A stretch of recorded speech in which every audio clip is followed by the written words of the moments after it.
Hey guys, this week we've been working on developing an understanding of symbolism. I want you to know my document camera isn't really working very well, so I'm going to try to record this on my phone and upload it to the computer. I'll do whatever it takes.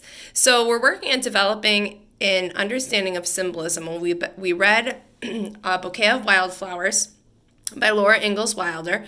This essay is shows that a persuasive argument can be poetic. A lot of you kept calling it a poem, and there's a reason why you kept calling it a poem is because it has a lot of poetic imagery in it, and it seems like a poem even though it's written as an essay.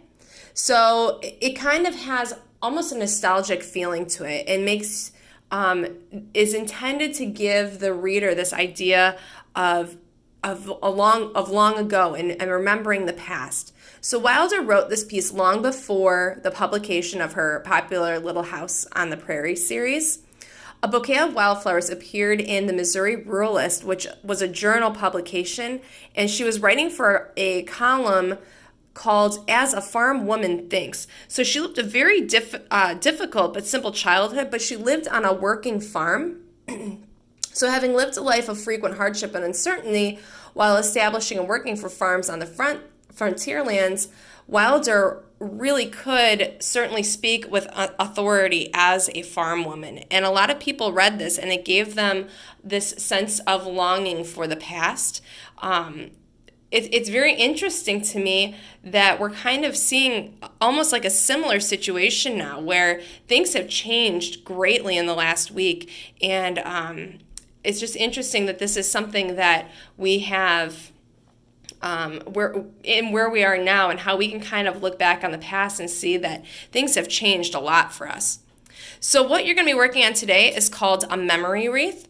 So you are going to create a memory wreath of flowers that are symbolic to you. And I've got a couple of tools to help you with that.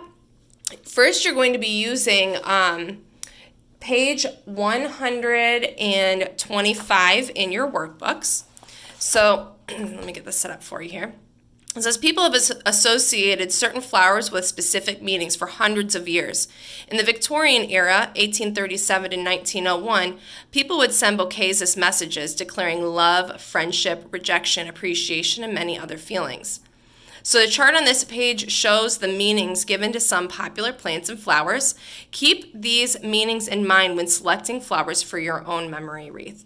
And then there's a list of a bunch of different flowers here. And there's a couple that I really like that were on here that I felt like I could relate to.